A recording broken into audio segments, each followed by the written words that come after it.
Ese revendedor me había dicho que tuviera cuidado con este cartucho de Mortal Kombat 666, pues no era un juego normal, pero no le di importancia. Así que al ponerlo en mi consola todo el infierno comenzó. Al empezar pude ver sangre hiperrealista y de fondo los gritos de los que parecían ser mis padres.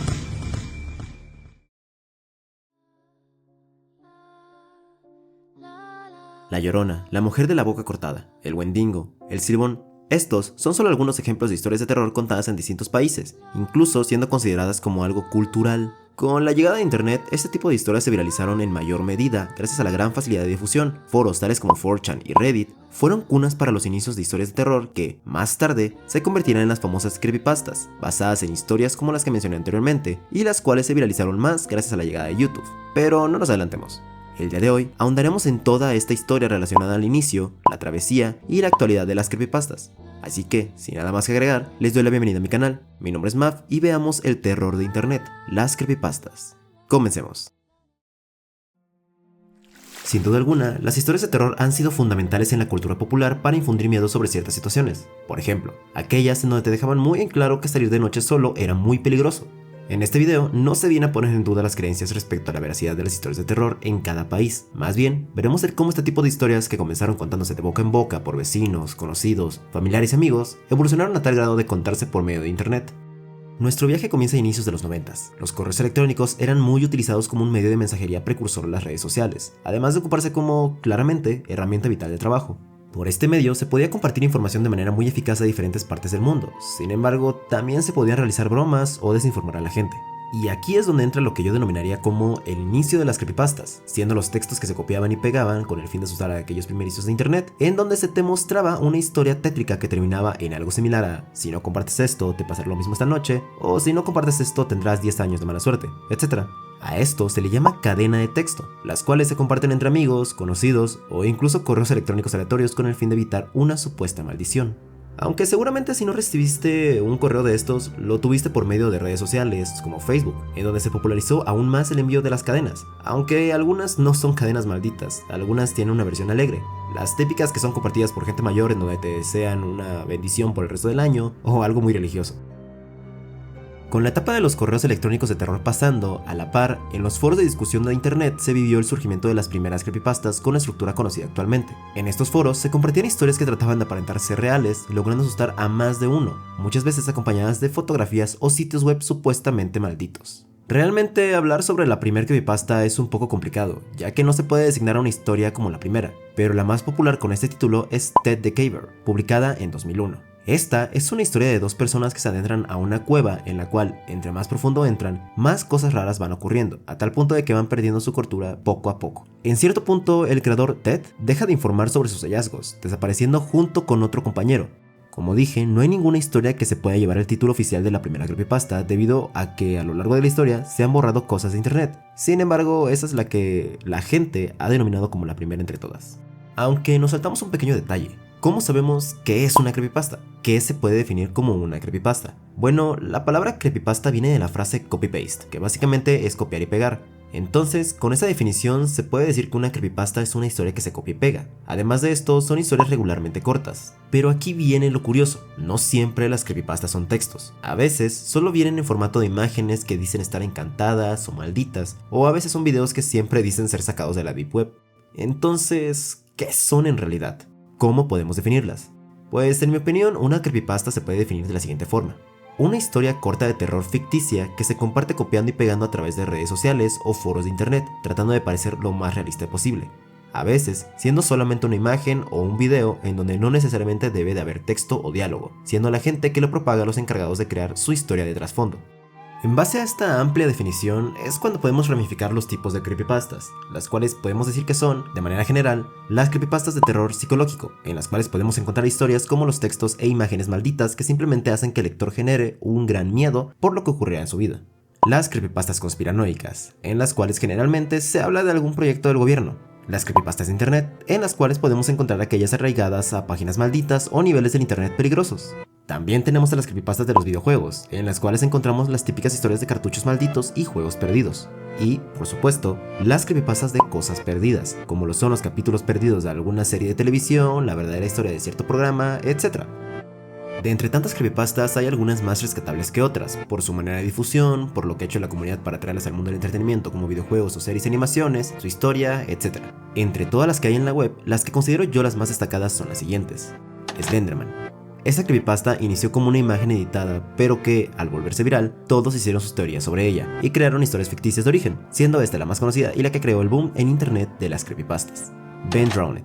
Una de las tantas creepypastas que podemos encontrar sobre videojuegos, en donde un cartucho maldito de Zelda Majora's Mask está embrujado por el fantasma de un chico. El experimento ruso del sueño. Este habla sobre experimentos psicológicos que se hacían a prisioneros soviéticos durante la Segunda Guerra Mundial utilizando un gas para mantenerlos despiertos que terminaría en una desgracia peor. Candle Cove. Una creepypasta sobre un raro programa de televisión infantil con un oscuro trasfondo que permanece perdido y se busca incansablemente. Herobrine. Basada en una supuesta entidad que se hace presente en el videojuego Minecraft, siendo esta misma entidad el hermano fallecido del creador del videojuego que atormenta a los jugadores en sus mundos. El Proyecto Abigail. Esta nos cuenta la historia de un supuesto proyecto del Área 51 para crear una especie de arma biológica, ocupando a la hija de uno de los científicos del proyecto, terminando en una gran tragedia. La forma más fácil de conocer esas creepypastas y más es ver videos en YouTube de personas que se dedican a contarlas. Sin embargo, para aquellos que les gusta más leer, hay wikis dedicadas 100% a las creepypastas, copiando y pegando, indagando un poco más en el trasfondo, etc. Y al igual que ocurre con la primera creepypasta, descubrir cuál es la primera en haber sido subida a YouTube es una tarea muy difícil, pues no hay información en internet como si lo hay de, por ejemplo, el supuesto primer video de YouTube, Miyatezu. Sin embargo, logré encontrar varias alternativas a la primera creepypasta, aunque el video más antiguo que logré encontrar ni siquiera lleva en su título que no sea.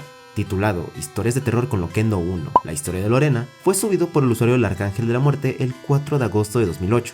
Como dije, no tiene en su título que sea una creepypasta, pero sí una historia de terror, y como dijimos anteriormente, en esencia, esos son. Esta es una historia que habla sobre la sugestión que vive Lorena en base a una advertencia algo amenazante de parte de una de sus amigas, logrando infundirle un gran temor.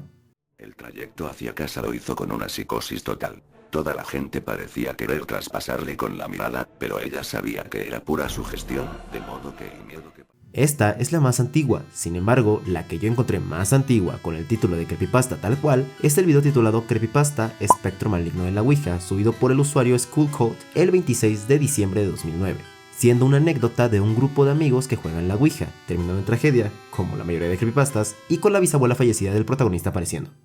El puntero se movía sin cesar de un lado para otro, sin formar palabras. Al final paró, y lentamente, formó las siguientes palabras: estoy yendo a por vosotros. Como bien se pudo ver, las creepypastas subidas a YouTube venían acompañadas del formato Loquendo, el cual entre 2008 y 2009 se volvió sumamente popular para contar historias. Este toque de Loquendo en las creepypastas les daba, sin duda alguna, un mayor grado de miedo, pues era totalmente distinto escucharlos así que con una voz real. Esto hizo que las creepypastas fueran mayormente conocidas, casi siempre siendo ejemplificadas que iban de la mano de Loquendo, aunque no siempre fuese así. La etapa de las creepypastas con Loquendo sí duró algo de tiempo, siendo incluso una temática actualmente recordada con gran cariño y miedo a la vez. Pero ahora pasemos a otro tema interesante. Más o menos entre 2015 y 2019 fue muy común ver videos invocando a cierto personaje de las creepypastas, aunque algunos hacían ver un poco más, ¿cómo decirlo?, intentando verse más realistas. Otros simplemente eran videos que pegaban en lo absurdo y lo ridículo, como aquellos en donde invocaban a cierto personaje random por medio de un celular a las 3 de la mañana. Pese a ser muy criticado, fue muy popular, atrayendo gran cantidad de vistas.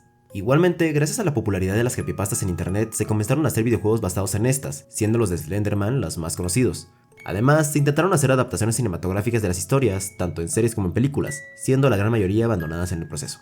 Y bueno, aquí es donde comienza la caída. Si bien dije que entre 2015 y 2019 se volvieron populares los videos de invocaciones, no le ocurrió lo mismo a las creepypastas. Fue más o menos por 2014 que estas perdieron impulso. Realmente no hay una razón certera, pues no han desaparecido, y a eso vamos después. Pero algo que sí ocurrió fue que el formato antiguo de las creepypastas fue reemplazado por otra forma de contar relatos e historias de terror, como por ejemplo aquellas invocaciones, los videos con voz propia contando leyendas urbanas, los podcasts, etc. Además de esto, la saturación de contenido en YouTube se hizo notablemente visible, haciendo que ese tipo de videos fuese reemplazado y desplazado, viralizando a otro tipo de videos como lo pueden ser los gameplays y los vlogs, que consiguen más vistas y por consiguiente mayor difusión y mayor recibimiento.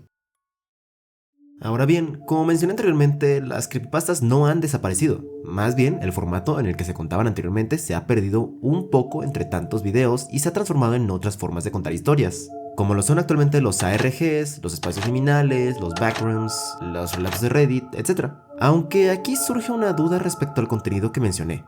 ¿Son los backrooms y los ARGs considerados creepypastas?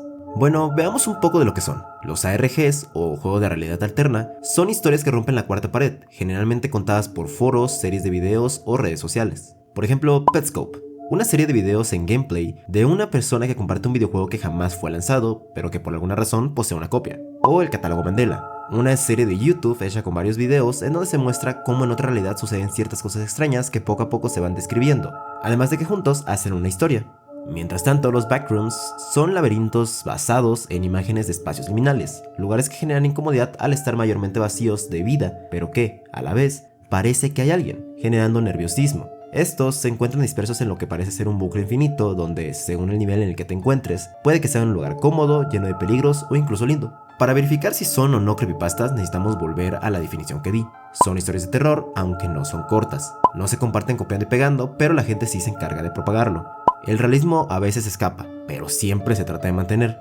Y vaya que sí cuentan con imágenes y videos, así que sí, los ARGs y los backrooms son creepypastas, pero con la peculiaridad de que no generan miedo como tal, sino más bien incertidumbre e inquietud.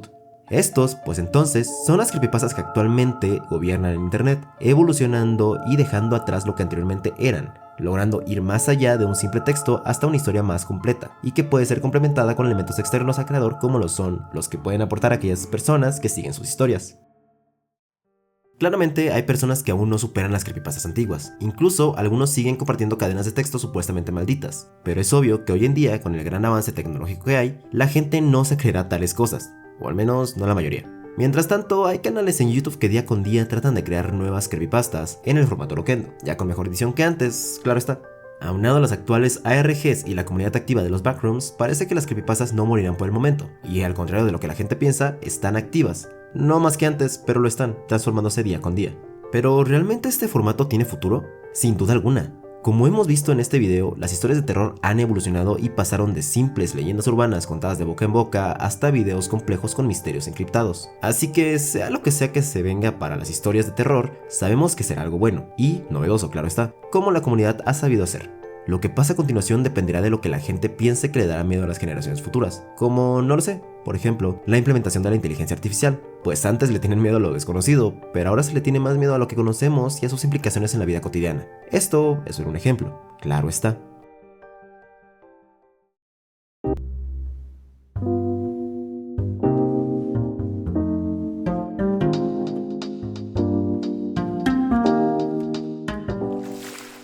¿Qué les pareció este video? Honestamente, no sé si denominarlo documental, investigación u otro tipo de formato, pero bueno, es un video. Si creen que dije algún dato erróneo o desactualizado, pueden dejarlo en los comentarios, saben que siempre los leo. Si les gustó el video, pueden dejar su like o ya bien su dislike. Suscribirse si les gusta mi contenido, compartir con sus amigos para que más gente recuerde las creepypastas y activar la campanita para que YouTube les notifique cuando suba algo. Sin nada más que agregar, nos vemos en el próximo video. Los quiero mucho.